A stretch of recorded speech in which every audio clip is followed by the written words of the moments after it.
Fidèle à sa mission d'accompagner les entreprises du secteur public et privé dans l'amélioration de leurs performances, l'Institut Responsabilité Sociale des Entreprises, conduit par son directeur Thierry Téné, vient d'organiser à Douala la 3e édition du Kilimanjaro Top Managers.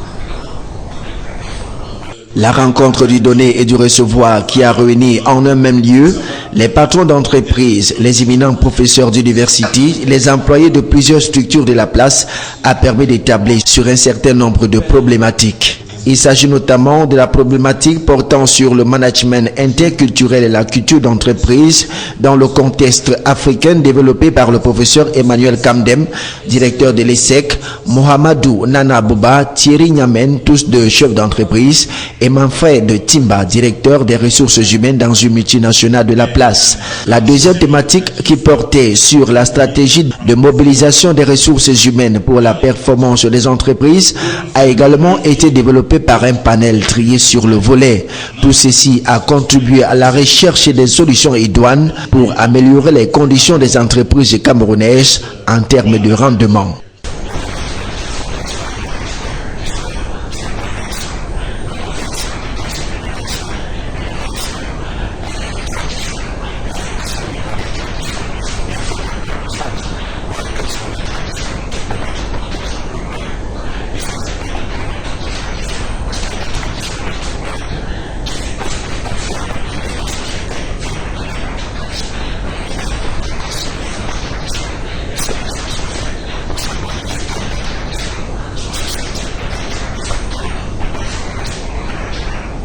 La rencontre qui se veut quadrimestrielle s'inscrit dans le cadre de l'application des décisions contenues dans le manifeste d'Accra, issu de la 3e édition du Forum annuel des pionniers de la RSE en Afrique.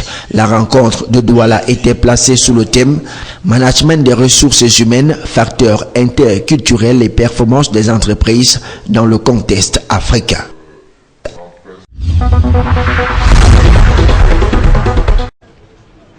Initialement équilibré en recettes et en dépenses à la somme d'1 644 630 140 francs CFA, le budget de l'exercice 2014 de la mairie de l'arrondissement de Douala 2e a connu une augmentation de 258 879 988 francs CFA, soit un total d'1 903 510 070 francs CFA. Ce compte administratif réalisé en recettes à la somme d'1 365 62 173 francs CFA et exécuté en dépenses à 1 61 795 693 francs CFA a été examiné et adopté au cours du conseil municipal tenu dans la salle Fampoux d'Agobert à Douala. Après examen des recettes recouvrées sur l'impôt libératoire, la taxe d'hygiène, les droits de place sur les marchés, droits d'occupation temporaire de la voie publique et autres centimes additionnels communaux, soustraits aux dépenses de fonctionnement et investissement, il se dégage un excédent des recettes sur les dépenses de 303 266 480 francs CFA. Un argent qui, selon Madame le maire, n'attend que les prestataires pour être utilisé. La tutelle, dans son allocution de circonstance, a tout d'abord félicité l'ensemble du conseil pour la qualité des rapports, tout en demandant à l'exécutif communal de continuer à œuvrer dans la lutte contre le désordre urbain, l'insalubrité, l'insécurité, afin d'améliorer davantage les conditions de vie des populations de l'arrondissement de Douala 2e. Car, comme nous le savons, plusieurs... La congestion des conteneurs au port autonome de Douala est un signe de vitalité pour l'économie camerounaise. Le ministre des Transports, Robert Kili, l'a dit au sortir de la réunion de restitution et d'évaluation de sa visite de 3 jours sur la place portuaire de Douala.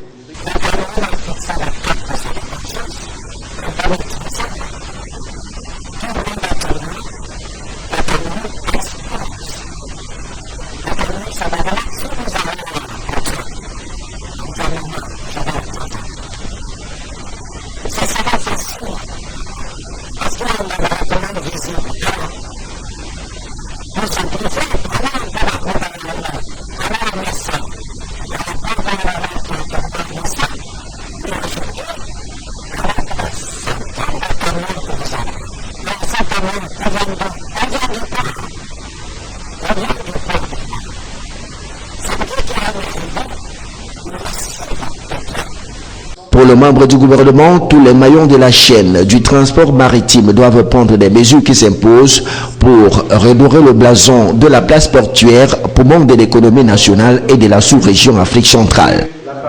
Les pouvoirs publics, eux, n'entendent désigner sur aucun moyen.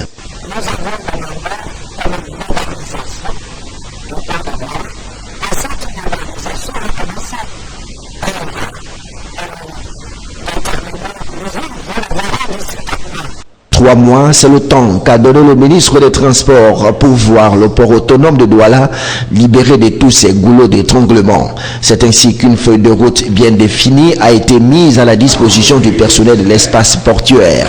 Rappelons que pendant plusieurs mois, la problématique de la congestion des conteneurs au port autonome de Douala fait couler beaucoup d'encre de salive, eu égard aux perturbations que cela peut produire dans les échanges commerciaux entre le Cameroun et les pays de la sous-région Afrique centrale. C'est pour cette raison que Robert Kili a séjourné pendant 3 jours dans la capitale économique pour toucher du doigt la réalité et y apporter des solutions.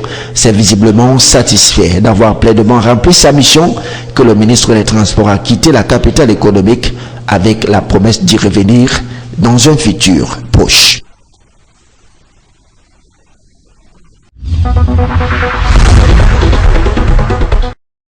La région de l'Est vient d'être sevrée brutalement de son programme de développement rural. Le forum de clôture des activités de ce programme vient de s'achever à Bertoua. 4 temps forts ont jalonné ce forum de clôture. Tout d'abord, la visite au pas de course de quelques réalisations, question d'apprécier de visu l'immense travail de la structure opérationnelle. Le GIC a bénéficié d'une porcherie financée par le PDRS, sans compter beaucoup d'autres actions menées sur le terrain.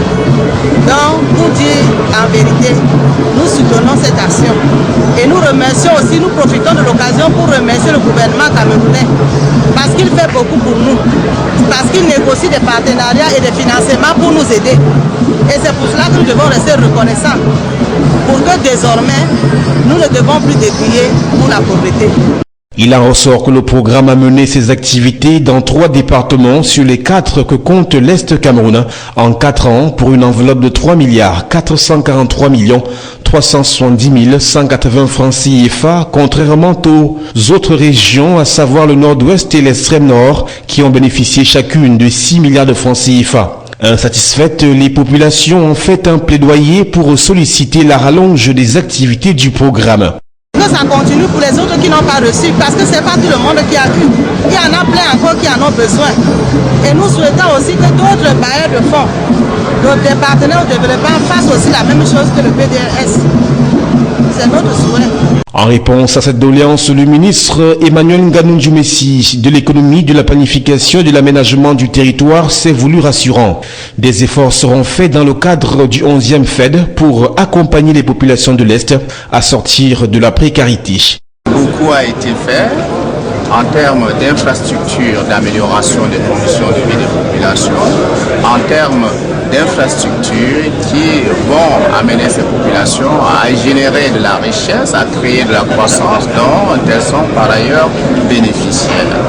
Au terme des travaux, le ministre a remis aux maires des documents qui leur permettront d'assurer le suivi des projets financés par le PDRES en cours de réalisation dans leur commune. Le bâtiment abritant les services de ce programme a par la même occasion été inauguré.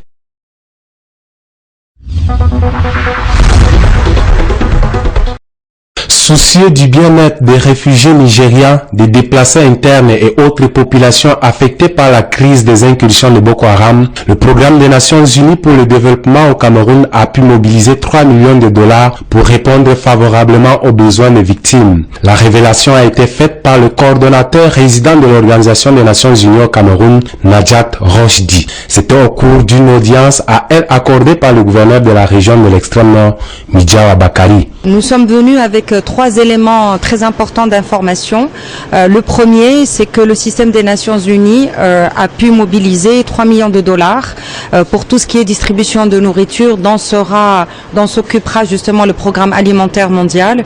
Et c'était vraiment une urgence qui avait été identifiée par les différentes équipes qui œuvrent ici. Et c'est très très important parce que nous connaissons quand même les conditions difficiles dans lesquelles vivent les déplacés internes et les populations vulnérables.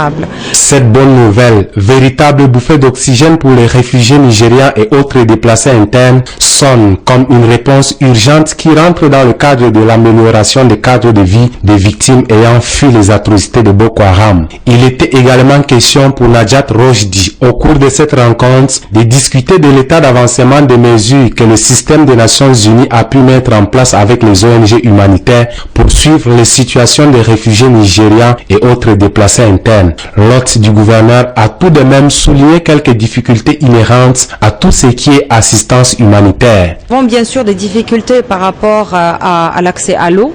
Vous savez que c'est la zone où se trouvent les sites est une zone où nous avons un problème avec la nappe phréatique dans tous les cas.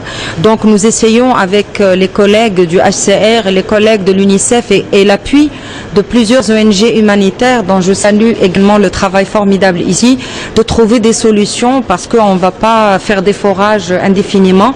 En attendant, il faut absolument que les familles de réfugiés puissent accéder à un minimum de standards justement au niveau de l'eau, l'hygiène et l'assainissement. L'occasion faisant le larron, la coordonnatrice de l'ONU au Cameroun a saisi cette occasion pour informer les autorités locales des mécanismes de coordination qui sont mis en place et qui sont fondamentaux pour permettre à prendre à partir de Yaoundé des décisions qui s'imposent en ce qui concerne les types et les priorités de réponses à apporter et ainsi que les urgences à adresser.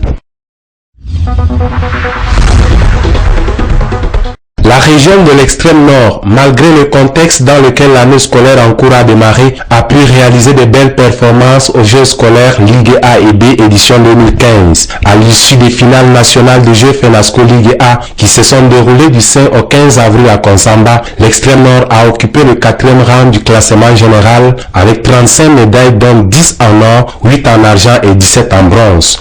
Au classement général des Jeux pour ce qui est de la Ligue B tenue à Bafoussam, la plus belle des régions a réédité son rang de l'édition précédente en maintenant la première place au classement général avec 31 médailles dont 11 en or, 9 en argent et 11 en bronze. Toutes ces médailles et autres trophées ont été présentés aux autorités de la région ce mercredi 29 avril au cours d'une cérémonie sobre, riche en sons et couleurs qui a pris ses quartiers à l'esplanade des services du gouverneur. Dans leurs interventions légitimes de circonstances, les responsables régionaux des 2 ordres d'enseignement, en exprimant leur profonde gratitude aux autorités locales pour leur action lors des différentes expéditions, ont tout de même décrit un certain nombre de difficultés auxquelles les athlètes ont fait face. C'est le cas par exemple des enseignements secondaires dont on note l'arrivée tardive des athlètes qui sont arrivés le jour même du début des compétitions. À cela s'ajoute l'exclusion de 45 athlètes par la commission de morphologie, toute chose qui a démoralisé les autres athlètes en compétition. Le gouverneur, dans sa prise de parole, a félicité les athlètes pour avoir hissé la région de l'extrême nord à la première place à l'échiquier national. Pour Midjawa Bakari, l'extrême nord a été peint en noir du fait de l'insécurité à elle imposée par les adeptes de Boko Haram dont rien ne pouvait sortir d'elle à en croire une certaine opinion. Se réjouissant de ses performances, il a invité les acteurs à se remettre au travail pour mériter plus de distinctions lors des prochaines compétitions.